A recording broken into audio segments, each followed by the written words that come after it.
Hello, everyone. Welcome to Pep and Prep Talks. Really excited for this episode as it's with Anjali Sharma, who's an assistant product manager in Bajaj Finserv Health. Now, Anjali in this episode spoke enthusiastically about lots of things, including product management, of course, roadmap towards it, what she did in college, and how her college life led to pursuing product management in general, being from a core electrical branch and lots of other things like reading, personal finance, and a lot more. I don't want to speak more and ruin it for you. How about you go check it out and watch the whole episode and tell us how you liked it?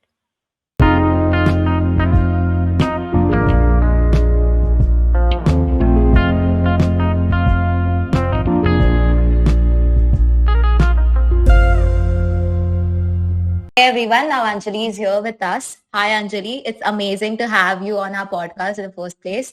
So, how about you give your intro about yourself? So, hello everyone. It's a privilege to be a part of this. All of these people are my college friends and it's good to see them here. I'm Anjali Sharma, as Bilva has already mentioned. I work as an associate product manager in Bajaj Finserv Health and I'm a 21 graduate, engineering graduate from VIT Vellore. Same batch as theirs. That's how we know each other. Just as side things, I love talking to people. Maybe one of the reasons why I'm here. And I like exploring things, so you can consider traveling, reading books, and so on and so forth. And I am looking forward to this podcast as much as these people are, and I hope you will get something fruitful by the end of this. So, yeah. Awesome. Let's start then. Yeah. Yeah. That, So that's such first a of all, fun intro, right? That's such a fun intro. So yeah, we I usually wish have I boring could. intros.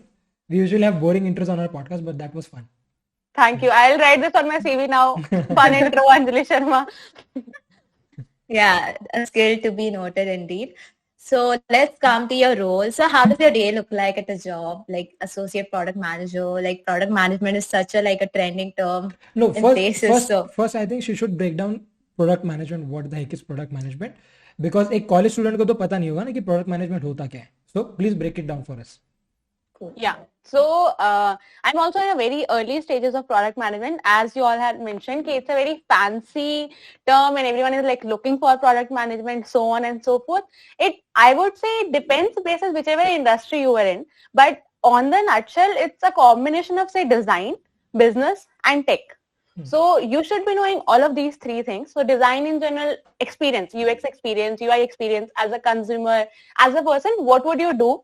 And tech as in if you are going to build something, what kind of tech stacks are required? Is it feasible or not? Those ideas. And business in terms of is it business, is it feasible to put it in the market, right? So you should be good at two of these three things. It can be the technology and design. It can be the technology and business and so on. And you should know at least a minimum basics of all the three domains. So in a nutshell, you will be needing all three, as you call it, skills in your job. And then basis your expertise, you will be specialized in a special kind of product management. So it can be technical product management, it can be any other specialized, say, design product management or process project management and so on and so forth.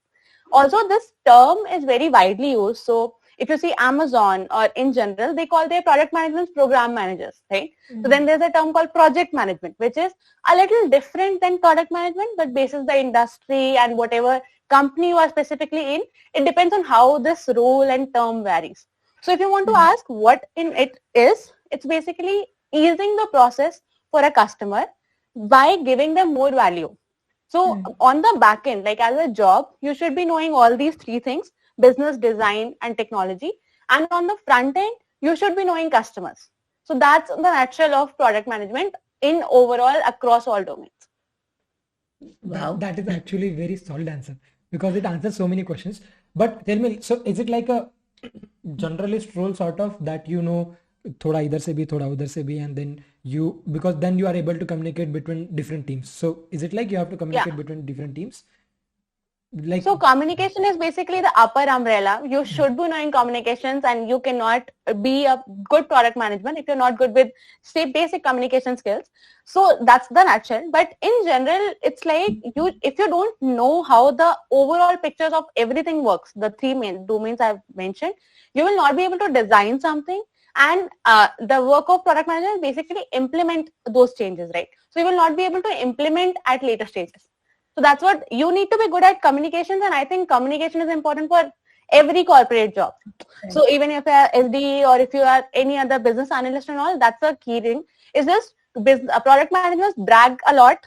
Like you can see that right now, and you need to be like open to your ideas as well as other ideas, because if you're not enough convinced, you will not be able to convince people. And trust me, I'm saying this from like 1 year of experience. 90% of my job is basically convincing people that this is a good idea. So you should be good with all these things. Nice, nice, nice. So tell us, how does your day look like? Yeah, so my day look like, it starts with a mom ka call, that if I'm awake or not, which I'm not most of the times, because my family has a tradition of waking up early and all. Let's not just go there. But it just, as a business, like if I join my job, it generally starts with Scrum calls, right? So Scrum calls are basically, you might have like a lot of people have heard, but Scrum call is basically taking update of what is going on right now, right? So it starts with Scrum. So mostly it starts by 10, 10:30 and so on. And the respective teams you are part of, we have a Scrum of all the pending tasks, of all the present processes, and what's the update. And if the developer has anything to say from, say, product people or business people, then they can mention that this is something I'm working on, this is I'm stuck when, then how, like, and all the edge cases and so on. So then there's a team, there's a process of metrics, right? So as a product manager, you should be decently good with metrics tracking and analyze. So guesstimates, because that's also part of interview process. I suppose we will be going there at later stages. So that's also part of, because they also check how good you are analytically.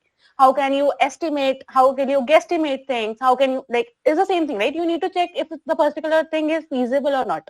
That's one thing. So then it starts with the metrics thing. You will be tracking whatever product you are owning, how the metrics are going in general, if there are any specific customer support requests or so on. And then you see that if a particular trends, how is it going? Is it good? Is it bad? You take a call. Then there's a session when you need to say innovate different ideas. So for example, you are a product manager of WhatsApp, for example, and I always take this example because I'm really hoping that WhatsApp PM figure out that we need a video call feature at web. So I always mention that as a WhatsApp PM, if you have figured out that WhatsApp web doesn't have a video conferencing feature, and it's a very good thing because it matches with your USP. So that's something you will be exploring. So the remaining part of the day, say 2 hours, 3 hours, depends that if I am proposing a particular feature, again, is it feasible? If it applies, what will be the success metrics I will be tracking? How is it good, bad? How the implementation will look? And so on. So that's what we call a product requirement, PRD basically, the product requirement document. So you will be noting it all down then, because also, as I said, you need to convince people that it's a good idea. So you need to back it up by facts, any other thing that you have learned, so on and so forth. Then again, the day ends in creating user stories specifically. So if you have a particular requirement that, okay, this idea is approved from business, then you will be creating a requirement document for developers. Again, the convincing part, that now you have convinced the business that this is a good idea, you need to convince the developers. So you'll create a user story and then mention that this needs to be done and so on. And then again, the day ends with Scrum. So that's overall the day works. Obviously, I eat in the between, so I missed that part. But then, yeah, generally it looks like that. Nice, nice, interesting. So it's like a mini CEO role, जहाँ पे you are handling one product feature and you are the CEO of that feature, and you are coordinating between different teams, business side B, then technical side B, and then design side B. Yes, right? You should be knowing all of this, but as I said, it largely depends on which type of company you're associated with. So if you're in a startup, so my present company, which is like a division of Bajaj Finserv, is kind of a startup culture because it's new, it's starting in a different area, it's a healthcare domain. So then everything is not like you don't have say 100 people in one feature. So one feature is particularly yours. But if you work in a comparatively large company, for example, Google, Amazon, or any of the MNCs, then mostly on an average, 1,000 people are there for one feature specifically. So then you don't exactly own something. You just propose something and then it goes in the pipeline and then it moves ahead. But then in that position, you won't be calling the CEO of a particular feature. You will take, say, 5 years, 6 years to be called CEO and so on. So it depends on which kind of industry, for example, and then which scale of company you're associated with. I like to ask this question that do you love your work? Do you like I it? love my work. I just 1 minute.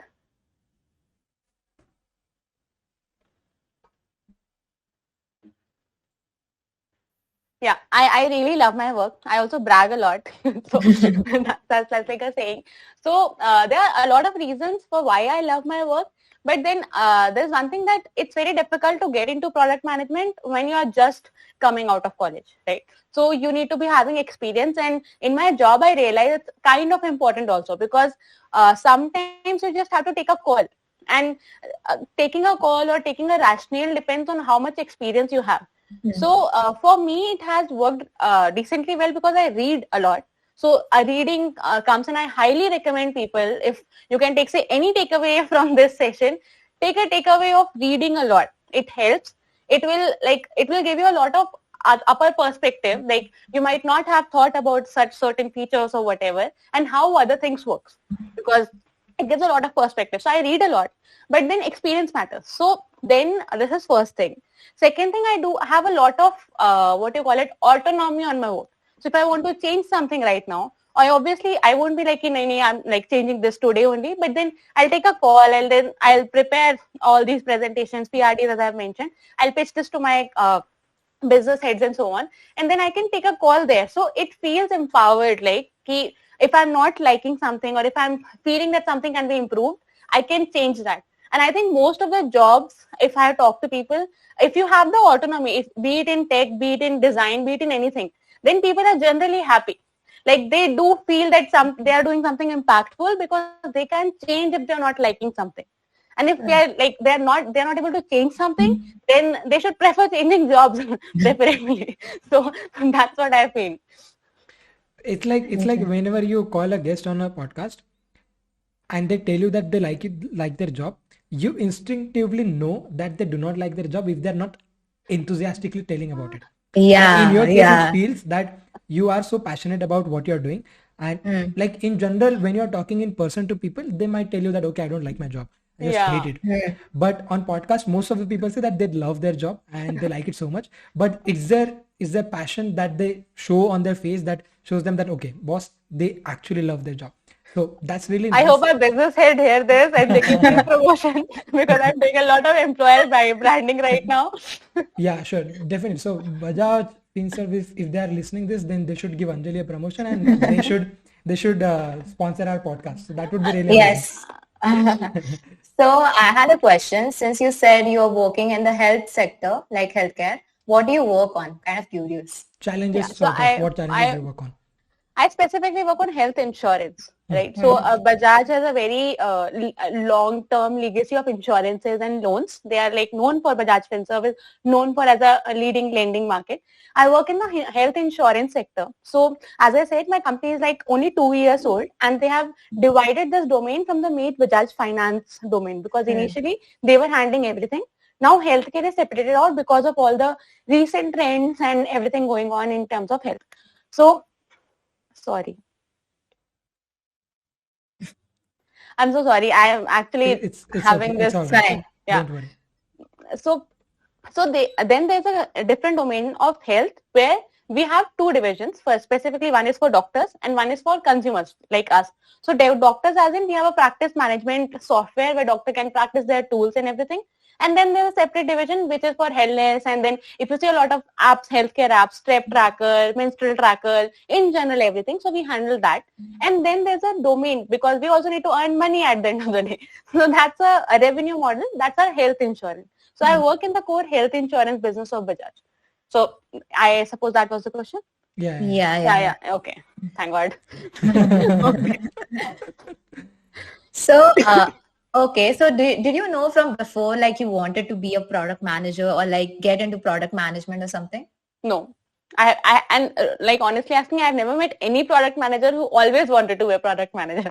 It just happens because I have met like quite a few people and it just happens. So I would say for me, I'm like generally very excited about things. Like you might have figured that, but now, but I'm like generally like for no reason I'm excited about things. Like so it can be like meeting people, talking to people, learning something new. As I said, reading Yeah. specifically. So I didn't even know that there's a specific domain that fits me. because I was like juggling around things. And you might have known because I started with electrical. I was in Yeah. electrical department and I joined this car racing team. I represented India. It was going very good. And I could have stayed there and then, I could be in a decently good electrical company. But then I thought, this is not something which I will be continuing for say 5 years, because I love talking, and electrical is not exactly something where you get to talk a lot. Yeah. You'll probably be fired if you talk a lot, but then that's another story, right? So then I moved to software development. Software development is also something which I liked. I know basic coding, as I said, technology is also something you should be knowing. But then you'll be like, right, if you are a software developer and you are working in niche software development, you should be good in say it's either web development, front end, back end, whatever. But I am not okay with the fact that I need to select one domain and I need to go further. I was like, no, I'm not going justice to web development if I'm choosing ML and all. So it was very difficult, and I am not exactly liking to stay at one place concentrated and like just coding and all. That's also not something that I wanted to do. Then I shift to this marketing and business areas, right? So I didn't know back then, but now I see as the very famous dialogue of Steve Jobs, like I can join the dots now and I can figure out I was actually gaining the experience in all these things, so that at later stages when this opportunity came, so then I was like, oh shit, this is something that I wanted to do. And I also know these areas because when I joined marketing business in general, then I got a business perspective to it. So for me, I am the technology and business person. I'm not exactly a designer, but I know basics of design because that's what you learn by talking to people and so on. The general experience. I'm not a designer.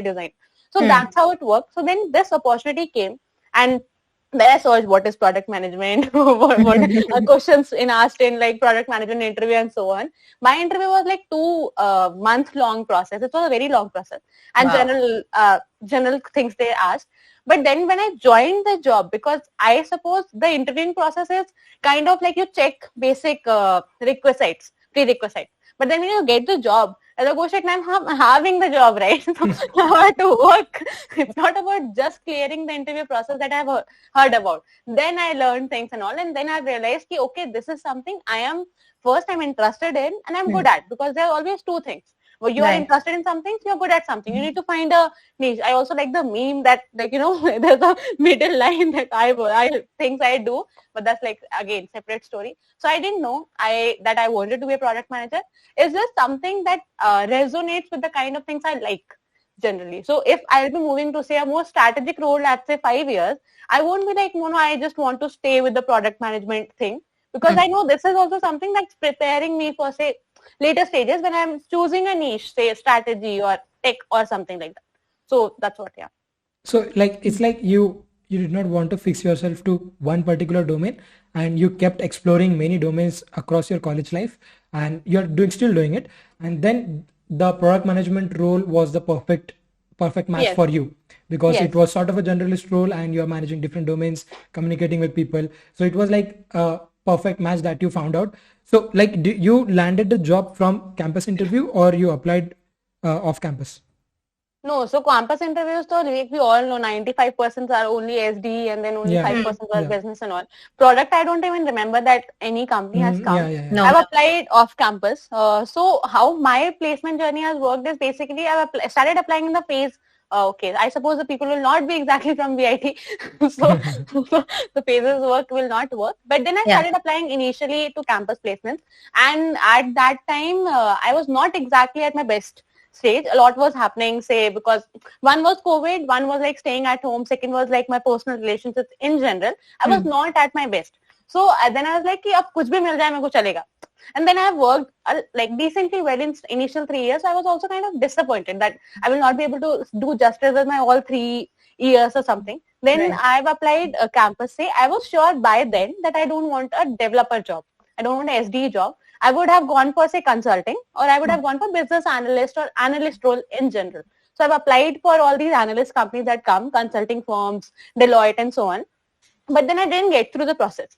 So that was also a demotivating thing, that because a lot of people are getting, and as like very famous dialogue, that you are also already very sad if someone else is getting a job and you're not.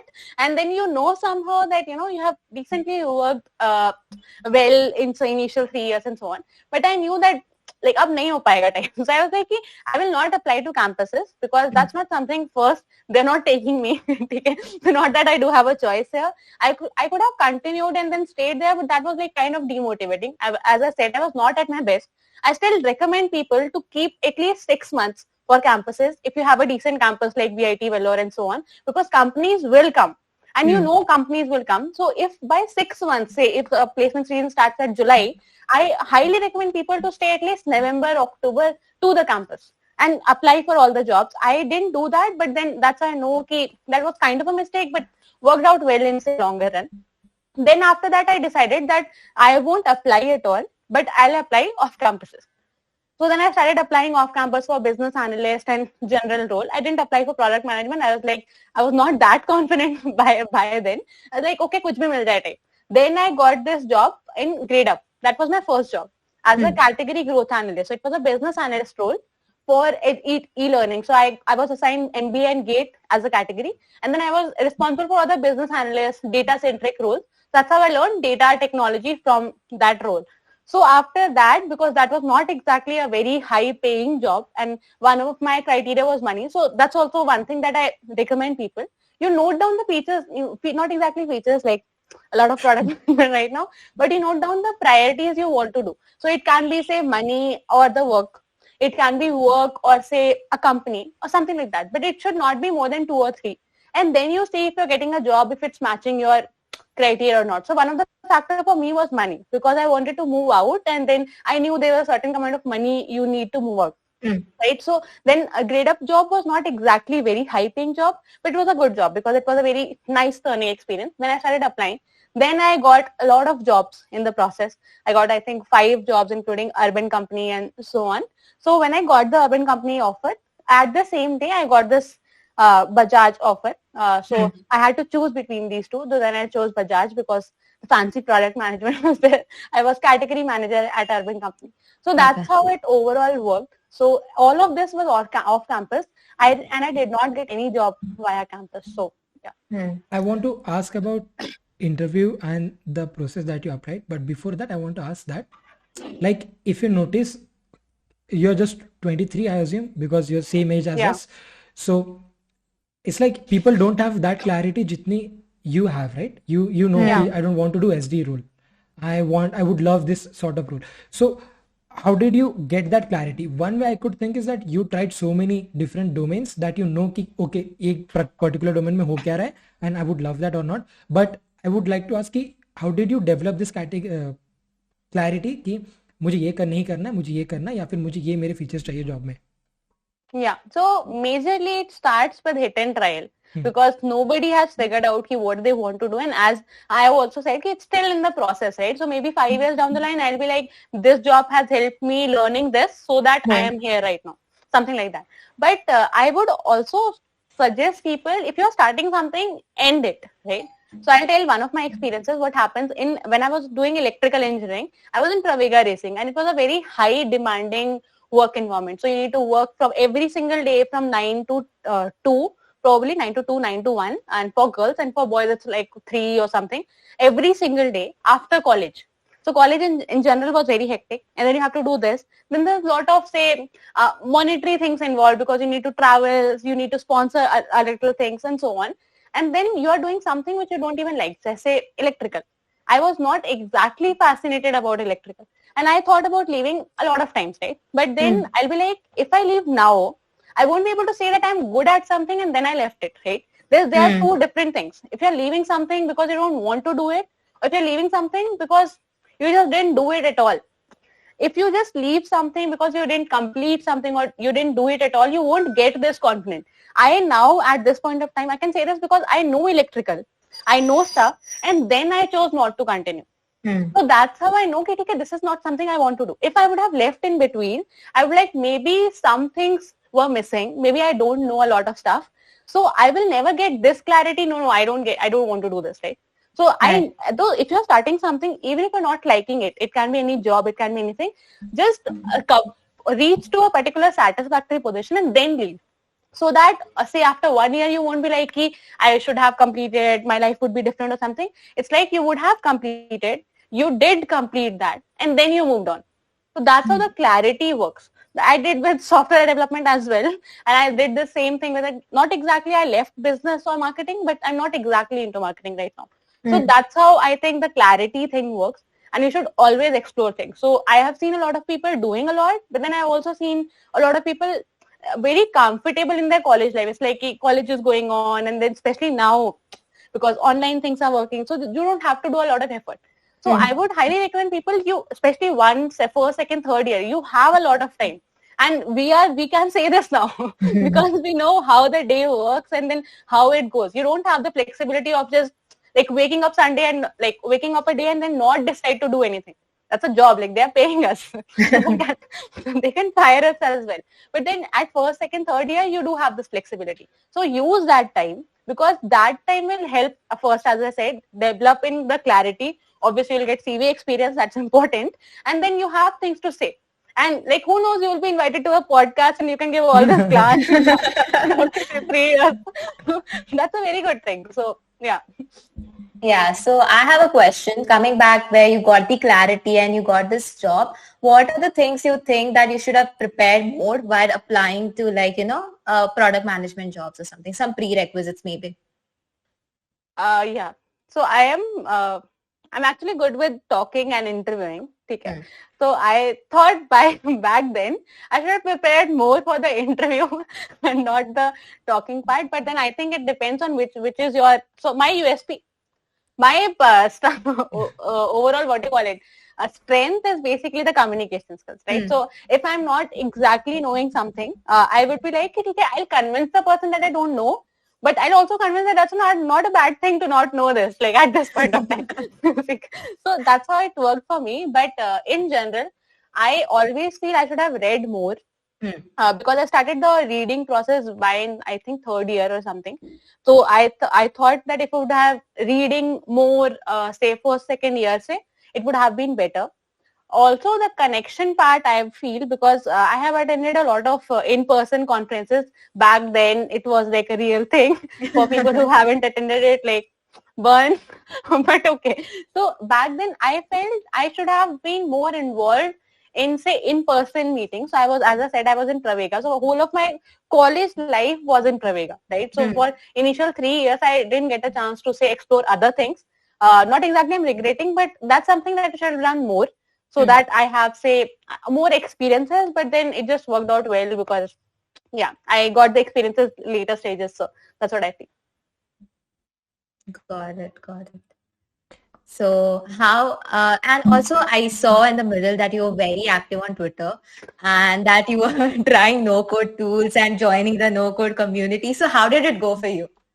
No code was excellent. Like, that's something that's, that's something that, you feel, oh shit, this actually works. So what happens is, for developing something, especially if you're in product or especially if you're in business, you need to publish a lot of MVPs, or at least try publishing some, right? So if you feel that something is not working out and you're not doing something, then you're not a good product manager.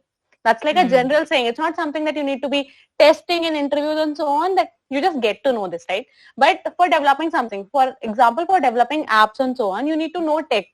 And then there's a lot of architecture level things. You need a host, you need a server, you need to pay online pieces and so on. And then you need to maintain a particular code base.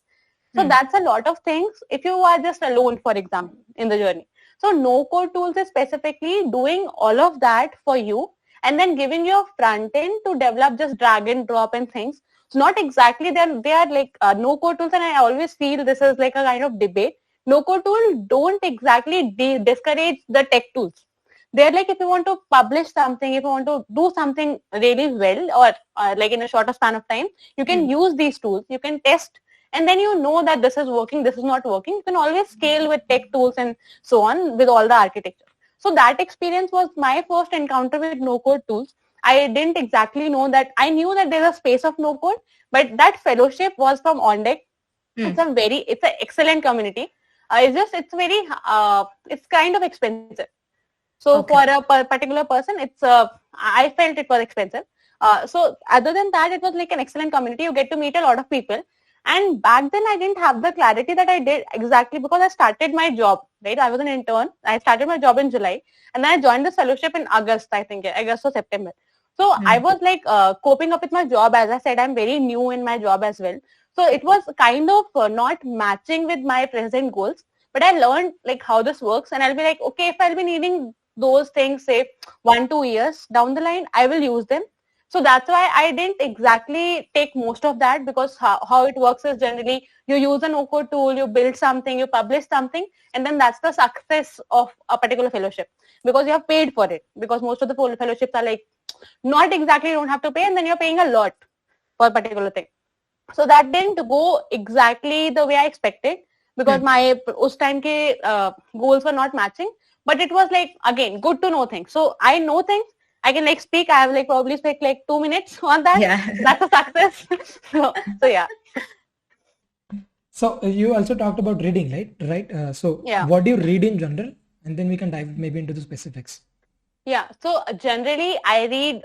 I started with self-help. So as I already mentioned, I was not exactly. So when this whole thing started, the placements and all, I was not exactly at my best. So I needed something as a, what you call it, as a tool to divert myself from the exactly what's going on. So I started reading with self-help. So I read all kinds of, say, Eat, Pray, Love kind of self-help, that you can do everything, and then so on.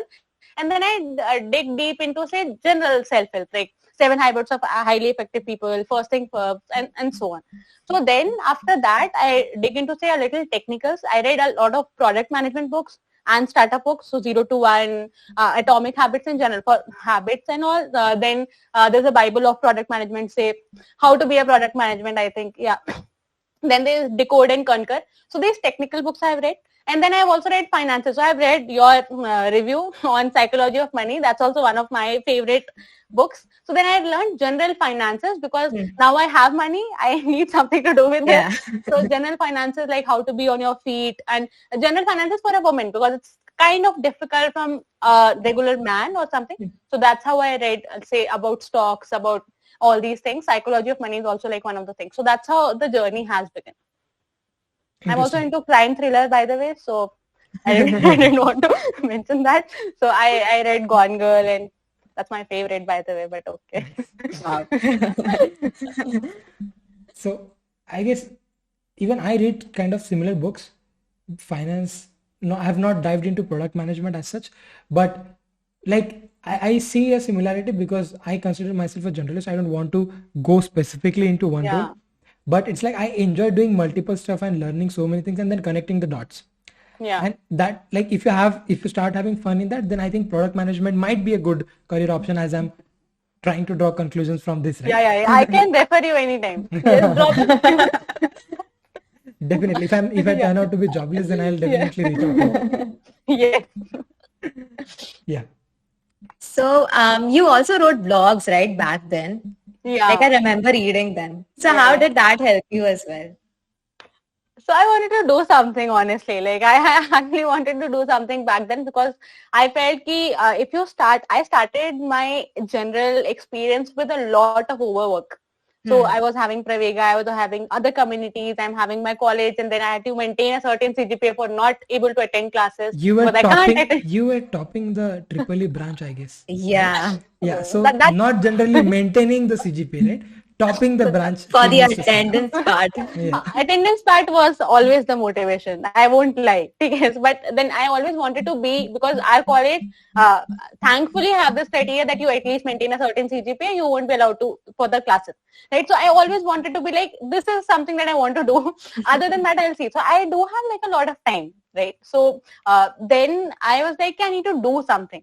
And because if you read a lot, then I think writing actually comprehends, like, it comes hand in hand. So if you're reading a lot, you will always have a lot of thoughts to let go. And then where would you put it, right? So then Exactly. I started actually reading and then writing all of these. That was first. Second was, I was asked the same questions every single day. And I was like so sick of like answering the same thing. So that's also second takeaway I want people to take. If you are answering one question more than 3 times, write a blog. send the link. Don't answer the same. So then I was like, okay, I'll write about it. So then I wrote about off-campus placements, my fellowships, how the experience has worked out, my European experience in general.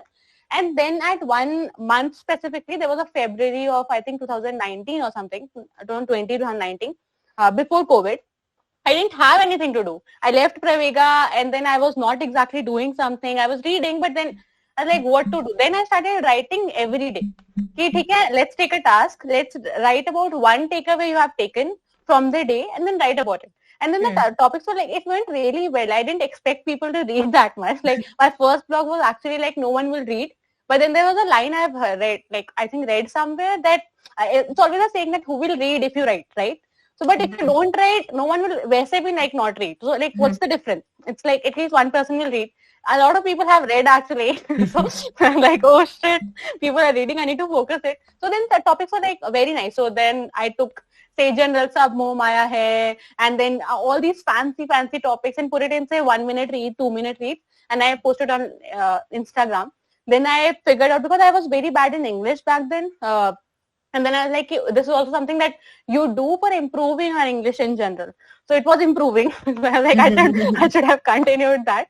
So I continued this and then I read, like I stopped, obviously reduced the frequency, but I continued the writing process. I haven't written in like say 5 months. I figured out right now.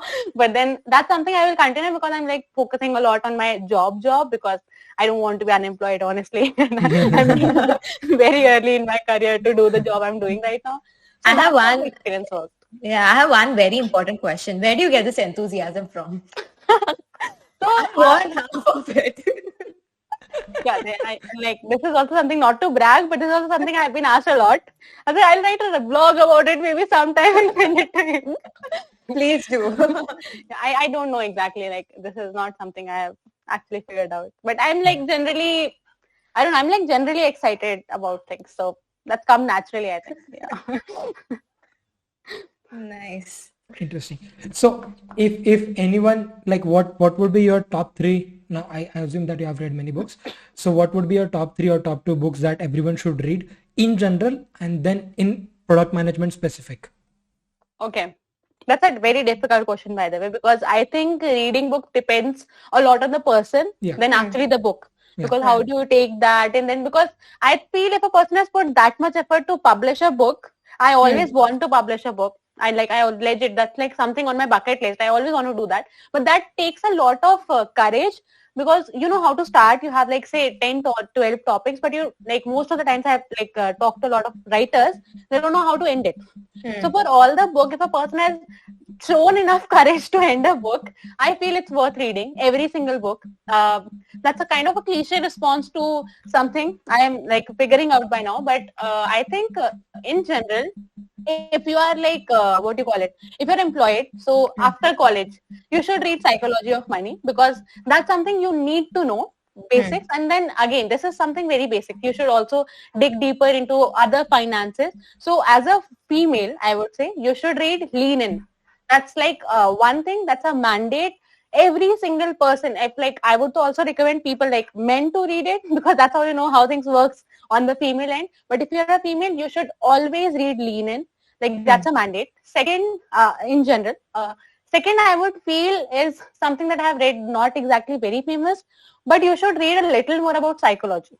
So you can choose any book. I would not exactly name book because again, it depends on which area of psychology do you want to get into. But general psychology, how things works, how mind works, how people works. Because I have seen a lot of people who are not exactly open to thoughts. And books actually help you to build a better perspective. So anything in psychology works. Don't read psychopath wala psychology first. Like nahi usne bola tha aaya, I'll read that only. But then I like crime thriller because I like the way they think. इतना कैसे सोच रही है types. So I always feel कि it depends on which kind of person you are and then how do you want to go. In terms of product management, you should always read How to Be a Product Manager. I think that's by I don't remember, Colin or something. Not exactly. I don't exactly remember that name. But How to Be a Product Manager is a very that's a How to Crack PM interview. Sorry. So that's the same writer who has written how to crack tech interviews, I think. Yeah, yeah. Something. And that's like Gail, a, if I'm not wrong. Gail something. That's like a Bible of tech and all. I have both of these books. So you should read it. Another book that if you're looking for, say, product management in general, you should read is Decode and Conquer. So it has like a lot of questions, and not exactly questions. It gives you a perspective of how can you improve something, how can you launch something, how can you do something at all. So I think these two books goes hand in hand. If you just Google it, that comes like a very first two suggestions, like a mandate. You can also try reading a lot of deeper books, say about I was reading this one book on critical thinking, how people think, they were giving very basic examples, like, you should, why wearing fancy clothes, why wearing, say, expensive clothes, it feels you good. When you are buying the same clothes from Sarojini, you don't feel that good. I always feel good by buying clothes from Sarojini, by the way. That's like a separate story because I know how this works. So you should be knowing that much. And I always recommend people to know, you divide your domains. You can be, say, this is one domain for tech. This is one domain for, say, psychology. And then you should always read for fun. So for fun, I read crime thriller. You can always read comics or whatever for that. But then you should be having these things, and then you should always read. So yeah. How did you develop this habit of reading? Because people have different stories. My story is that I started from fiction, then started with Vayuputra's Shiva trilogy by Amish, and then that hooked me into the reading. And then I started diving deeper into reading, and then read self-help books, then read finance books, then read business books, and then now I read all sort of stuff. So how do you develop this? What is your framework of developing? If someone asks you that, how do I develop habit of reading? What would you tell them? I don't think I can like actually suggest something because most of my life things have happened that I had like a lot of time at one point of time. So I figured out that I need to do something. And then some self-help books were also for actually self-help. So I needed self-help back then. I started with self-help, as I've mentioned. So that's how I entered this domain. And then I realized it's actually improving my English. That was not exactly a very selfless act. But then English is also, because I am coming from a background that has not very, like, if my parents would have seen this video, they would have been like, "Bhai, itni English bol liya aise." So that's legit a thing, and I'm not exactly exaggerating any of the part, right? So that's how, because I wanted to improve English, I had like a lot of time in hand, and self-help was something I thought would help, which actually helped, but not exactly. Like, you can't expect reading a self-help or reading a book and then transforming into something else and you'll be like, "Aaj se main sab kuch alag karunga." That doesn't work. I have figured that by now. But then you need to give that experience a shot because that's worth doing everything you have done throughout. That's how I entered. So I don't exactly know how to start something, but then you should always start with fiction because that's like interesting. And then if you start with, say, thriller or something suspense, so you will be completing that book, right? So if you know that someone has like been murdered in the first part, you at least want to know that who was the murderer. So then you complete the book. That's a motivation. So then you know, okay, reading actually helps. Then you can move to other parts. So that's, you can try, but not exactly like the conventional process. Yeah. Actually, there's Noel's quote as well, right? That read whatever you like reading first until you start reading what you actually should be reading. Yes. Some sort of, yeah. So interesting. Like, we ask this question to everyone, that how do you manage their personal finance? And we realize that even if you are working, like abhi to we know that ki now the content around personal finance is growing overall on internet, on Indian space as well. तो लोग काफी active हो रहे हैं. But how did you start your personal finance journey, and when did you realize कि अभी ये करना ही? As you said कि when you started a job and started having money, then you realized कि इसको करना ही है. But then now how do you divide कि इसमें ये करना चाहिए, how do you keep learning stuff? Yeah. I think we should put like all this matter is like a point of fiction, and then we are not giving advice and so on, so that no one will claim. I think personal finance is something that as it actually is as equivalent as like living a happy life. That's what I feel. Yes. Because finances is, say, 50% of your life. More than 50, I would say. But then in general, managing them is like 30% for me. So I would be like, okay, baki ka 20% I'm having fun.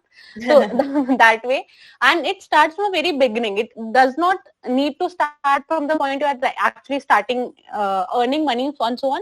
Because when you get money from your parents or whatever, and you have, say, a budget of money you need to spend in a month and so on, then it also reflects how are you spending that money and what is exactly your psychology behind spending those money. So I have seen people and I'm like, that's why I'm calling it out, that they'll be like, that's like parents ka money, that's like, if you are, for example, if you're borrowing a money, right? So I'm taking money from one Manav, for example, and I'm spending it all. Like, ki, bhai, mere paise thode hai types. And then Manav is not asking, even if Manav is not asking to take it back or something, that's still money. So you should treat money as money is what I feel. It's Yeah. not your money, someone else's money, parents' money, whatever. You should be as responsible as you were with your money. Then you are with your parents का money. किसी ने free में दे दिया पैसे, ऐसा कभी नहीं होता ऐसे. But then generally that's how it works. So I was kind of a responsible person in terms of money when I was like in college, when my parents were giving money and so on. But then when the kind of personal finance actually you are looking for, I say, believe is, how do you manage, say I'm getting 1,000 rupees by the end of a month. So what do you do with that? So I always feel in terms of finance, because I have read say 3 books by now. So this is not exactly my gyan, but this is some gyan that I've collected from different places, that you should be investing or saving, I would say, not exactly investing, saving 15 or to 20% of your fixed income that you're getting, right? So it can be anywhere, but fixed enough, not exactly something that is very volatile. And then you can divide out. Like if you are keeping say 15% for emergency, that if something happens right now, you should be having liquidity. That's one thing. So if you are saving something, say on FD, for example, then that's not exactly liquid, right? So you need to divide 3 things. That's how I do. I divide 3 years, 5 years, 15 years, and then emergency. So emergency is something I might need now, tomorrow, whatever. And if something happens today only, I need to be having 15% of my income to be there. I also can ask money, but then that's like a separate story. Uske baad, you have this 3-year plan. Then there are like a lot of mutual funds, whatever, for like 3 years, 5 years. I have not explored the after, what you call it, pension plans, because I feel, in my opinion, the pension plans is basically giving you this, what you call it, restriction that you can't take money in say 15 years, and you can get the same returns from mutual funds in the same duration of time. It's just K mutual funds are a little more unpredictable, and if you invest in say TPF and so on, the pension schemes in general, they are fixed for sure. But then if you know that, for example, I like HDFC, for example, so you know HDFC is not going anywhere, say 5 years at least. Even if they be a bankrupt or whatever, they're not going anywhere for 5 years. So you can trust HDFC for say 5-year plan. But for 15 years, you might not have been that much investment in say HDFC or private thing. Then you look for say other things. So my first suggestion, I would say, is to read and know about the things you're doing. Don't do something because someone else is doing, right? So if someone is telling you, say, invest in HDFC, invest in crypto, invest in whatever, and then you'll be like, okay, someone else is doing, they are doing very good. And then you see a lot of YouTube videos like, I have bought car from my crypto return, and then so on and so forth. Then you'll be like, I will also want to do this. So don't do that, because that doesn't work this way. So especially in mutual funds, stocks, crypto, the time you sell is actually way more important than the time you have invested. Right? So you should be knowing both of these things, and if you're not exactly very comfortable in say knowing up to date the market and all, you should go with safer options. You can always explore other options at later stages. So my basic plan was, I started with say mutual funds, then I explored other options of FD, bonds, government funds, and so on. Then I have this plan ki if I need money now versus if I need money in 3 years versus if I need money in 5 years. Say, for example, I want to get married in 5 years, right? So I need a lot of money. I want to do a fancy marriage. so then I will be having plans. Some plans are exactly international travel. Some plans are for buying a car, buying a house. Horse, you can also buy a horse, like that's not my wish list, by the way. But you can buy a house or whatever. So you have these plans, you know the time duration, and then you invest accordingly. Either ways, you should invest or save 15-20% at least of your money. I save 50. So that's like my thing. I save 50% of whatever I'm earning, and then I say, okay, I'll use them in say 5 years on my marriage. So yeah. तो मेरे को लगता है ना कि Anjali is more mature than her age. Yeah, मतलब she is. हाँ कि लाइक Oh. मतलब I want to record this and send this to my parents. so we are recording this now. It is recording. We are recording. So Yeah. don't worry. Because ऐसे इसलिए लगता है ना, because I personally feel, maybe I don't know the reason, but books might be one thing, that you are reading a lot, you're exposing yourself to new ideas, that Yeah. itself makes you like think more and act more. So that might be Personal the case. experience is something that I would say. Books obviously something, but Yeah. personal experience that because if you as a person you have say different experience and expectations from what you say want to do, how things will work and so on. So you divide your time, attention, money on respective areas. So it can be on education. I explore a lot, that's something. Okay. But then if I'm like saving something, I also know, say for example, I'm saving 50%, but I know I will be spending 20% on travel because that's on my priority. For some people it's food and it can be anything, right? But then you should be having say and this depends on what kind of experiences you might have had in your previous whatever years you have lived. 23, that's like a lot. but then okay, so I think it depends on obviously the resource allocation. I would say I'm talking a lot of technical right now. I want to talk like normal human the resource allocation, but it depends on like how you want to spend your time first, and then what is your priority at that point of time. So I think a combination of that works generally for everyone. You should be knowing at least. So clarity is something that you get when you give yourself that shot, go there, do something, then leave. Because leaving something is, as I said, is in most cases more important. Because when to leave is like, I think there's a dialogue from Dear Zindagi or something. Knowing when to leave is something. Right. Yeah. So that's what. So if you're not liking something right now and you know there's like a opportunity cost involved with whatever you're doing right now, you know that you want to stay for say 1 more year or something like that. But if you have taken a decision that you want to leave something now, and it cannot be a job. I don't want to motivate people to leave their job at this point of time, but it can be anything. It can be people association, it can be like generally anything, literally anything. But then you need to be having those calculated risks so that after 1 year you won't be like shit yaar socha nahi tha and then so on. You'll be like okay, we have thought it was a bad phase whatever, but then we are like kind of over it. I'm not exactly letting go person, so that's like not exactly giving gyan over that. so I'm not exactly a person who is very good with like my decisions and whatever, but then I know when to take decisions. So I think that's like something I would say is kind of worked well for me. That's nice. So anything else left, Mana? No, I'm satisfied with this entire podcast very much. And Same, with all same. the answers that Anjali has given, I'm really happy. Yeah.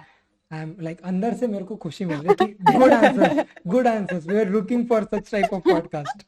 Yeah, so let's ask one last question. How did you people started this? So I suppose jitna I know, Bilwa has started this podcast series, and then you have joined because I've seen No, like I asked Bilwa कि अरे please मेरे को ले ले, please मेरे को ले ले. So I did that because I feel कि मेरे को ये करना था ना. Bilwa was actually doing that, and I was really like inspired कि oh boss ये करना चाहिए, and she was doing great. तो मेरे को ये लगा कि and we had scheduled मेरा खुद का podcast. I work in game development industry.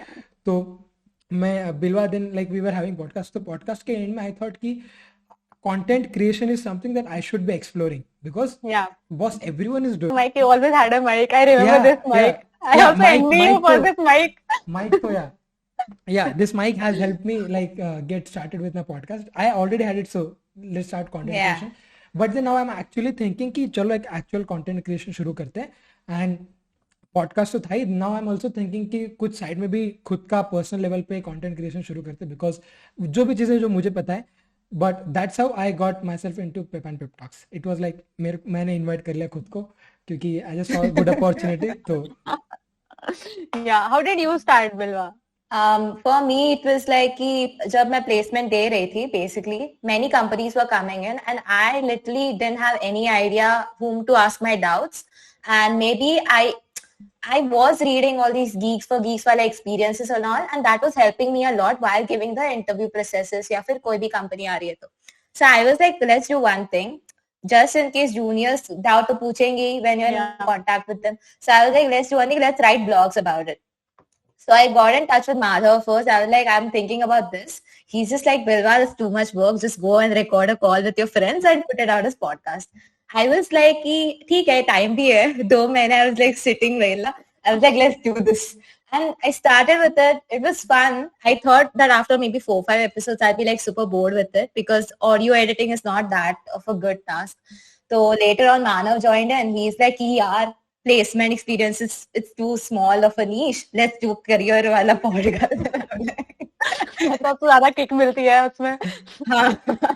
I was like, okay, that sounds even more nicer, YouTube and all. So let's do this. And that's how we have come across, like for like 6 months or something. Yeah, that's the same thing. If someone is asking you say one thing twice, just read or record something and send the link. Like don't send the answer again. So that's also something that everyone should do. So yeah, I think it was pretty nice. I should do that also more. So that's also one of my bucket lists. I also wanted to be like a YouTuber, but I didn't have the mic. That's like one thing. Starting vlogs in Pune. We'll do one thing. We'll end this podcast and then we'll keep talking. ठीक है? Because फिर length बहुत बड़ी हो जाएगी, फिर edit करना पड़ेगा मेरे को बाद में. Or you want this to be part of the podcast? No. I thought कि we have stopped recording ना. मतलब मैंने सोचा कि अच्छा ठीक है. We can stop. No. Okay. So let's conclude first. Yeah, conclude. Yeah. So I personally really love the conversations. Those answers were like so insightful. मैं यहाँ पे बैठी, I'm like, I want to be like Anjali यार. So the thing is, yeah, amazing conversation. I was very fulfilled. And on this note, thank you for giving time, Anjali. Yeah. You're a product manager at the end of the day, and it's very hard for you to people to give us time. But yeah, and that's all I have to say. Yeah, it was amazing, basically. This was the most enjoyed podcast for me, क्योंकि इसमें मेरे को satisfied answers मिले.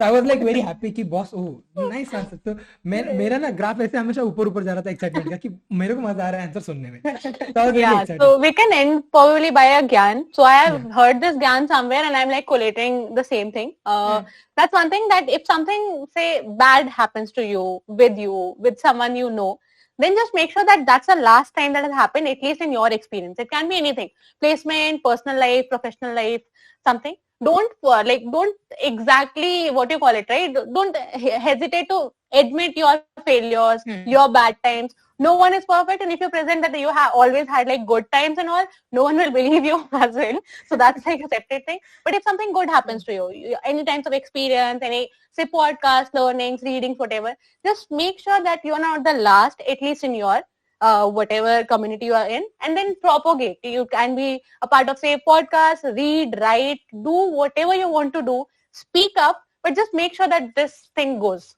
So this podcast is also like a part of that. So I'm like actually very thankful to be here, and I hope someone might have like learned something. So yeah, thank you for inviting me. Yeah, definitely. To conclude, I would say ki like, subscribe and share the podcast, and definitely reach out Anjali on her socials if you have any questions related to product management and tech stuff and sort of जो भी podcast में बातें हुई है related to that. Reach out to us if you want to invite any new people on the podcast, interesting personalities just like Anjali, and so that we can share GAN collectively. So that's it. Thank you. Like, share and subscribe. Yeah. Thank you. Thank you.